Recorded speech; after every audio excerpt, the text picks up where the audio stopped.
ठीक है जी। सबसे पहले वो बताता है कि आपको क्या जरूरत होगी, किस चीज की जरूरत होगी एक अच्छा ई कॉमर्स प्लेटफॉर्म बनाने के लिए। सबसे पहली चीज है वो होती है बिजनेस मार्केटिंग प्लान।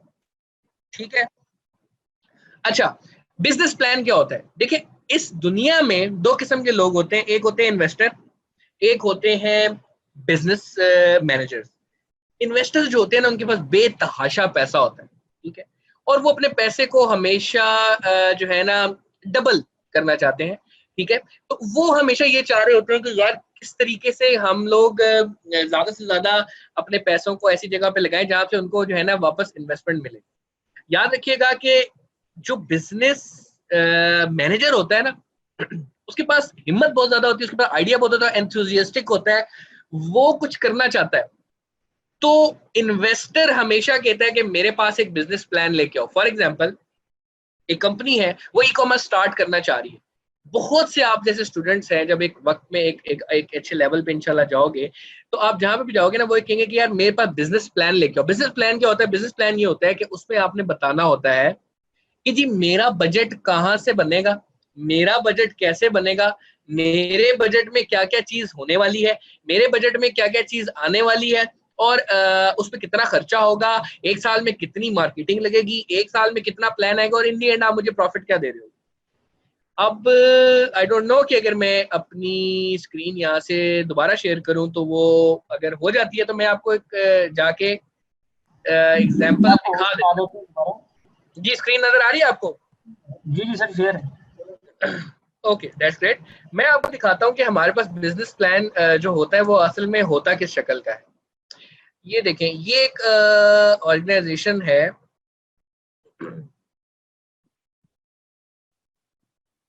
फाइल जैसी खुलती है मैं आपको दिखाता हूँ। नहीं, ये नहीं है।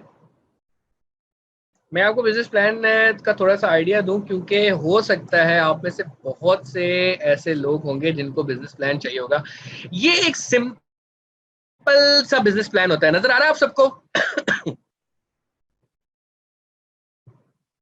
Exactly exactly. ये एक ऐसी चीज होती है कि इसमें आपको बताना होता है कि जी आप एक साल में सेल कितनी लेके आ रहे होंगे, आपकी उसमें कॉस्ट ऑफ गुड सोल्ड क्या होगी। कॉस्ट ऑफ गुड सोल्ड ये होती है कि आपने डेफिनेटली अगर 1000 रुपए का एक पावर बैंक बेचा है ना, तो उसमें से 500 रुपए ऐसे होते हैं जो आपने किसी कस्टमर को देने ही देने होते हैं। उसको कहते हैं कॉस्ट ऑफ गुड सोल्ड।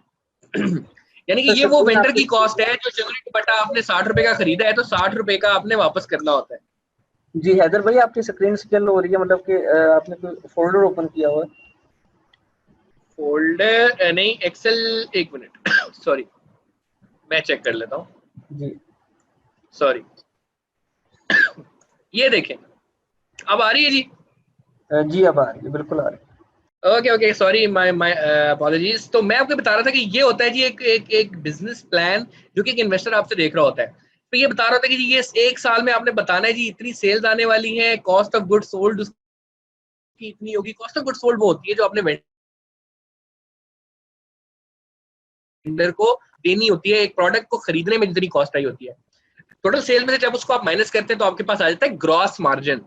अब उस ग्रॉस मार्जिन में एचआर की कॉस्ट, यानी कि आपने बंदे सैलरी पे रखे होते हैं, फिर कोई इंसेंटिव होते हैं, ऑपरेशनल चार्जेस यानी गाड़ी वगैरह, इस पे निकालने में जो कॉस्ट होती है आप उसको माइनस करते हैं। उसके बाद एडमिनिस्ट्रेटिव कॉस्ट, यानी कि मार्केटिंग में कितना बजट लगाओगे, टेक्नोलॉजी पे कितनी कॉस्ट आएगी, और इस तमाम को करने के बाद इन दी एंड आपके पास जब टोटल एक्सपेंसेस आ जाते हैं, उसको आप माइनस करते हो, तो आपके पास इन दी एंड प्रॉफिट ये बच रहा होता है।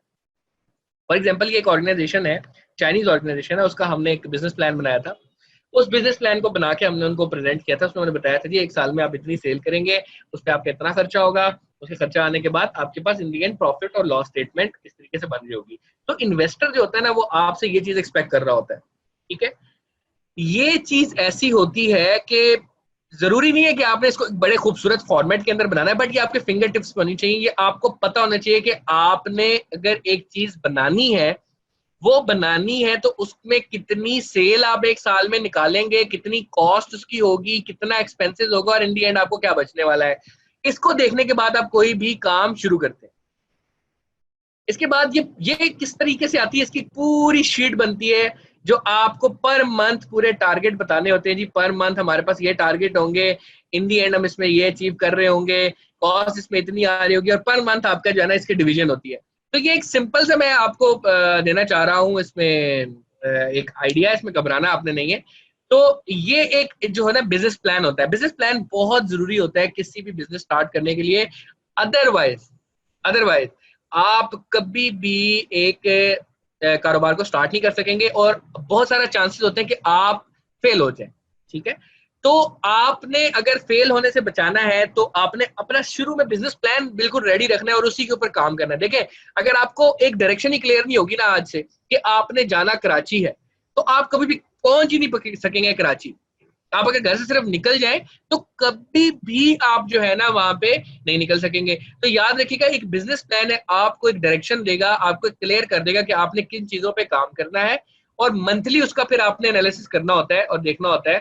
और ये स्पेशली उन लोगों के लिए बहुत जरूरी होता है जिनके पास कोई इन्वेस्टमेंट नहीं होती, जिनके पास काम शुरू करने के लिए कोई पैसा नहीं होता। ठीक है, तो ये चीज आप जरूर देखिएगा कि आपने अगर एक इंसान ने बहुत बड़ा बनना है ना, तो उसको ये बिजनेस प्लान जरूरी है। और अगर उसने बहुत ज्यादा बड़ा नहीं भी बनना, तब भी उसको ये रिक्वायरमेंट बहुत जरूरी है। आपके एक पेज के ऊपर रफली 4 चीजें जरूर लिखी होनी चाहिए। कितनी सेल करोगे, कितना एक्सपेंस होगा, कितना मार्केटिंग लगाओगे, और इन द एंड कितना कमाओगे। ठीक है, ये एक ऐसी चीज है जो आपने देखनी है। फॉर एग्जाम्पल ये देखें, बहुत ही सिंपल है, इसे आप कह सकते हैं कि एक अच्छा सा प्लान बनाना है। आप आज भी कहीं शॉपिंग करने चले जाते हैं ना अगर, तो शॉपिंग करते हुए भी आप एनालिसिस कर रहे होते हो कि मैंने मेरी जेब में कितने पैसे, मैंने कितने लगाने हैं, उसमें से कितना सामान आना चाहिए और कितने पैसे मुझे बच जाना चाहिए। ऐसा सब कुछ करते हैं कि नहीं करते? डेफिनेटली आप लोग इसको फॉलो अप करते होगे। ठीक है, अच्छा, अब हम चलते हैं अगले पॉइंट पे। ये पॉइंट क्लियर है? अगर किसी को इस पॉइंट पे क्लैरिटी नहीं है तो मुझे बता दें। जरूरी नहीं है आपने इसको बहुत खूबसूरत या अकाउंटिंग प्रिंसिपल के मुताबिक बनाना है, एक पेज पे जरूर बना के आपने रखना है, ताकि कल को अब्बा जी आपके पूछे ना कि बेटा आप क्या करना चाह रहे हो, तो आप उनके सामने ये चीज रख सकें कि मैं अगर कोई काम करना चाह रहा हूं तो मेरी ये डायरेक्शन है और ये इंशाल्लाह मैं आपको अचीव करके दिखाऊंगा। ठीक हो गया?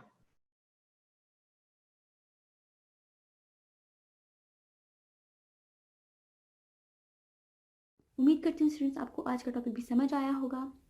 जो चीज़ें आपने समझी हैं वो नोट्स की फॉर्म में भी अवेलेबल है। मेक श्योर आप ये वीडियो को बार बार रिप्ले करें जब तक आपके जहनों में डाउट्स क्लियर नहीं हो जाते।